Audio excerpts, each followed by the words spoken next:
बहराइच हिंसा को लेकर बहुत बड़ी खबर सामने आ रही है कि आरोपी रिंकू उर्फ सरफराज की पुलिस मुठभेड़ हो गई। बताया जा रहा है कि इस मुठभेड़ में आरोपी सरफराज को गोली लगी है, जिससे वो गंभीर रूप से घायल हो गया है। वहीं हिंसा का एक और आरोपी गोली लगने से घायल हो गया। बताया जा रहा है कि आरोपी नेपाल भागने की फिराक में थे। घटना के बाद से ही पुलिस इनकी तलाश में जुटी हुई थी, लेकिन आज पुलिस को इनकी लोकेशन का पता चला, जिसके बाद पुलिस ने इनको ट्रैक करना शुरू कर दिया। बताया जा रहा है कि ये मुठभेड़ नेपाल सीमा के पास हुई। ये एनकाउंटर नेपाल सीमा के पास हांडा बसहेरी नहर के पास हुआ। सरफराज को जख्मी हालत में बहराइच के स्वास्थ्य केंद्र में भर्ती कराया गया है। वहीं डॉक्टर ने कहा है कि दोनों के पैर में गोली लगी है, एक के दाएं और एक के बाएं पैर में।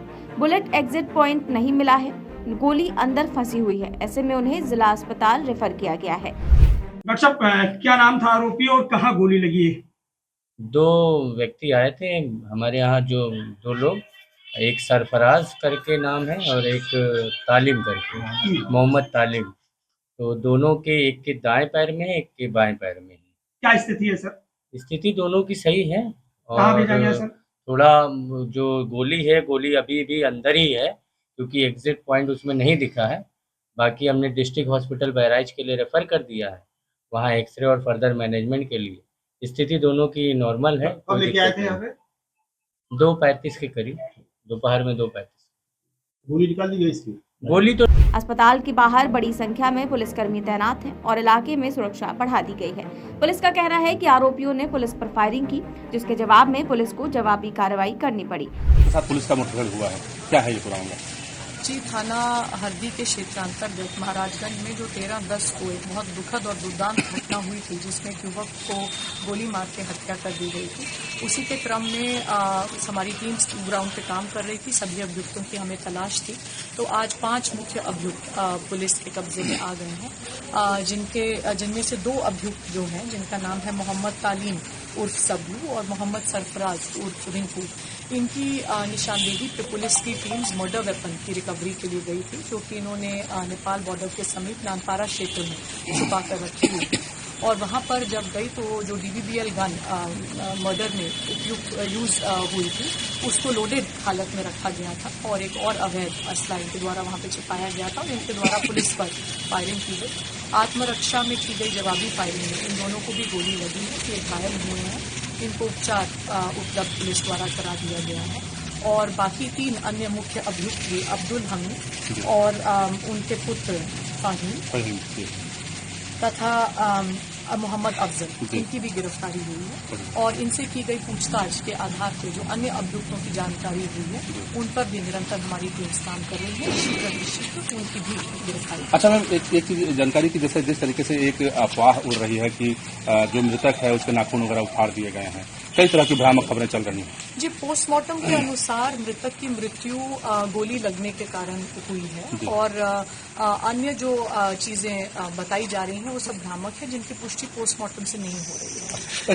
क्या लगता है कि जैसे मुख्य आरोपी तो सभी पकड़ लिए गए हैं, लेकिन ये छापेमारी क्या अभी जारी आपकी रहेगी या?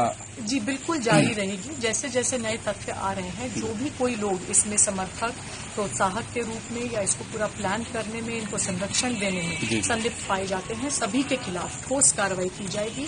इस घटना में संलिप्त सभी अभियुक्तों के खिलाफ रासुका के तहत एवं अन्य ठोस कार्रवाई जल्द ही अमल में लाएगी। कहाँ पर गोली लगी है इन दोनों को?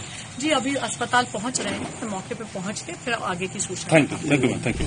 बता दें कि बहराइच हिंसा मामले में 10 लोगों पर केस दर्ज हुआ था। इनमें से 5 लोगों को गिरफ्तार किया जा चुका है। वहीं ऐसा दावा किया जा रहा है कि दोनों आरोपी राम गोपाल मिश्रा की हत्या में शामिल थे।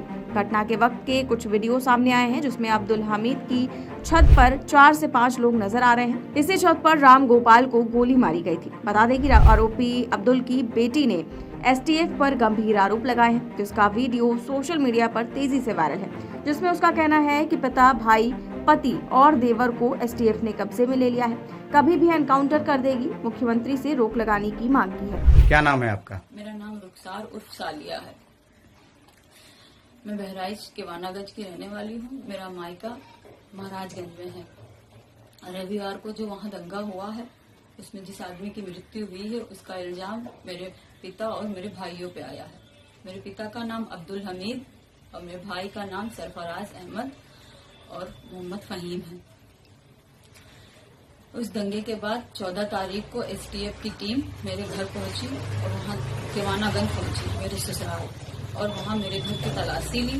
जब वहां कोई नहीं मिला तो वो लोग मेरे पति ओसामा और मेरे देवर शाहिद को लेके चले गए। उसके बाद से उन लोगों का कोई अता पता नहीं चल रहा है। कल 16 तारीख को जो है मुझे गांव से कुछ पता चला कि जो है कल 16 तारीख को गांव से मुझे खबर मिली कि धर्म कांटे के पास से मेरे पापा और मेरे भाइयों को अरेस्ट कर लिया गया है। उनके साथ एक लोग और हैं, 4 लोगों को अरेस्ट किया गया है, लेकिन उनका भी कुछ पता नहीं है।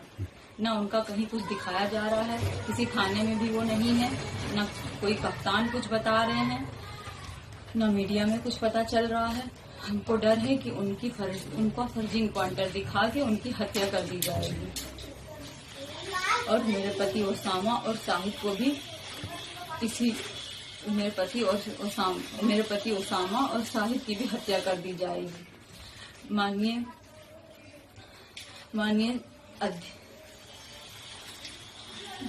क्या निवेदन करना चाहेंगी आप?